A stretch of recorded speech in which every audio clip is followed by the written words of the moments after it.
Mark, a goalless draw, what's your assessment? Really frustrated. Tough game in terms of the game plan of Harrogate, but good luck to them. They had a heavy defeat during the week, so I totally understand why Simon came and set up the way he did and how they approached the game. Makes it incredibly tough for us. Their job is to find a way to get a result. It was really low on space, really low on space in behind. Midfield was heavily congested, so it's quite difficult to break down. I get that for the best teams in the world, but you have to find a way. I just felt if we could have got a goal early, it changed the dynamics of the game. At some point they're going to have to come out, and obviously the longer the game went on, the further back they sit. So that was a really hard, tough 90 plus minutes for us in that regard. So real frustration by the end of the game. Just hope that one of the chances went in. Joel had an amazing chance in the first half from a header. He's about 3 yards out and it just missed him. Will Wright an outstanding chance from a set piece, and the Harrogate players cleared it off the line.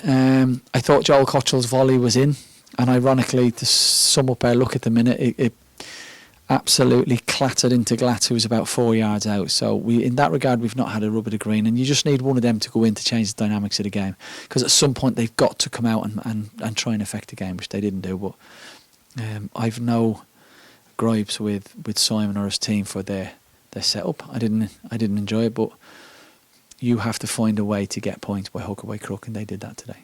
Focusing also, of course, defensively, good to get a clean sheet, but ultimately, where can we look to find more attacking avenues, especially at home?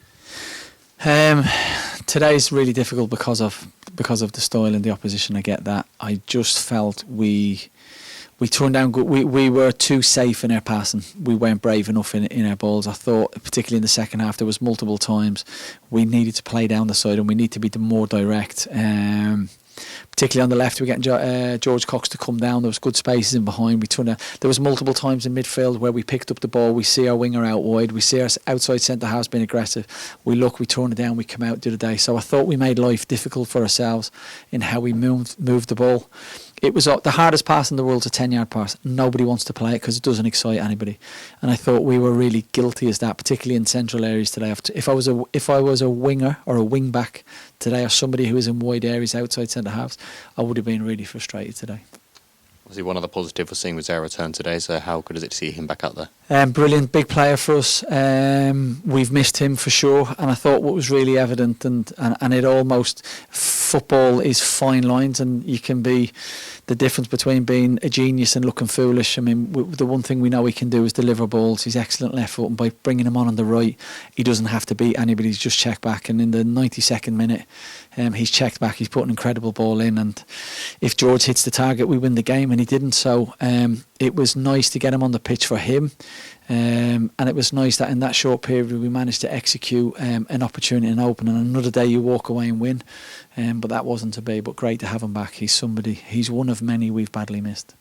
You touched on Harrogate's obviously midweek result, so when you come up against a side that's been heavily defeated in midweek, they're going to try and be more defensively sturdy next time out. So how much can we take from that in terms of working out different ways to create chances? Yeah, I thought in the first half we caused our own problems, particularly down the left. I thought Coxie and Danny in particularly lost his shape a little bit, and they were quite often playing on the same line and blocking our own lane. So we didn't help Miguel in those situations. So I thought structurally we needed to be better in that. It's incredibly hard to break down anyway, but I thought in the first half, particularly on the left-hand side, in the second half of the pitch, we caused our own problems. We stopped ourselves being able to link with the 9 and make those pocket runs, which is really frustrating because we're actually very, very good at that. Why it happens today, I don't know. It's simplistic situation or information, but it does happen. We're human beings.